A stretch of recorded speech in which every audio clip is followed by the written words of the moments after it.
अक्सर अपने शिष्यों को कुछ न कुछ अच्छा सिखाने की कोशिश किया करते थे। एक दिन की बात है जब सुबह में वो अपने सारे शिष्यों को प्रवचन देने के लिए पहुंचे। आज सारे शिष्य उनको देखकर आश्चर्यचकित थे, क्योंकि आज पहली बार वो अपने हाथ में कुछ लेकर आए थे। करीब आने पर सारे शिष्यों ने देखा कि उनके हाथ में एक रस्सी थी। भगवान बुद्ध ने आसन ग्रहण किया और कुछ भी कहे बिना वो रस्सी के अंदर गांठें लगाने लगे।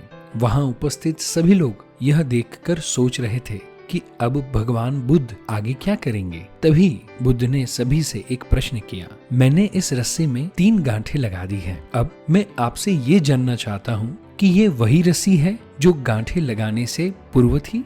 एक शिष्य ने उत्तर में कहा, गुरुजी, इसका उत्तर देना थोड़ा कठिन है। ये वास्तव में हमारे देखने के तरीके के ऊपर निर्भर करता है। एक दृष्टिकोण से देखे तो ये वही रस्सी है, इसमें कोई बदलाव नहीं है। दूसरे तरीके से देखे तो अब इसमें 3 गांठें लगी हुई हैं जो पहले नहीं थी, अतः इसे बदला हुआ कह सकते हैं। पर यह बात भी ध्यान देने वाली है कि बाहर से देखने में भले ये बदली हुई प्रतीत होती हो, पर अंदर से तो ये वही है जो पहले ही थी। इसका बुनियादी स्वरूप अपरिवर्तित है, सत्य है। भगवान बुद्ध ने कहा, अब मैं इन गांठों को खोल देता हूँ। यह कहकर भगवान बुद्ध रस्सी के दोनों सिरों को एक दूसरे से दूर खींचने लगे। उन्होंने पूछा, तुम्हें क्या लगता है, इस प्रकार से इन्हें खींचकर क्या गांठों को खोला जा सकता है? और तभी एक शिष्य ने जवाब दिया, नहीं नहीं,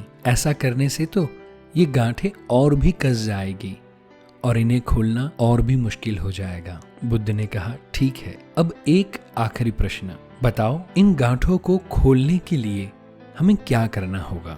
शिष्य बोला, इसके लिए तो हमें गांठों को गौर से देखना होगा ताकि हम जान सके कि इन्हें कैसे लगाया गया है, और फिर हम इन्हें खोलने का प्रयास कर सकते हैं। मैं यही तो सुनना चाहता था। मूल प्रश्न यही है कि जिस समस्या में तुम फंसे हो, वास्तव में उसका कारण क्या है? बिना कारण जाने निवारण असंभव है। मैं देखता हूं कि अधिकतर लोग बिना कारण जाने निवारण करना चाहते हैं। कोई मुझसे यह नहीं पूछता कि मुझे क्रोध क्यों आता है, लोग पूछते हैं कि मैं अपने क्रोध का अंत कैसे करूं। कोई यह प्रश्न नहीं करता कि मेरे अंदर अहंकार का बीज आया कहां से।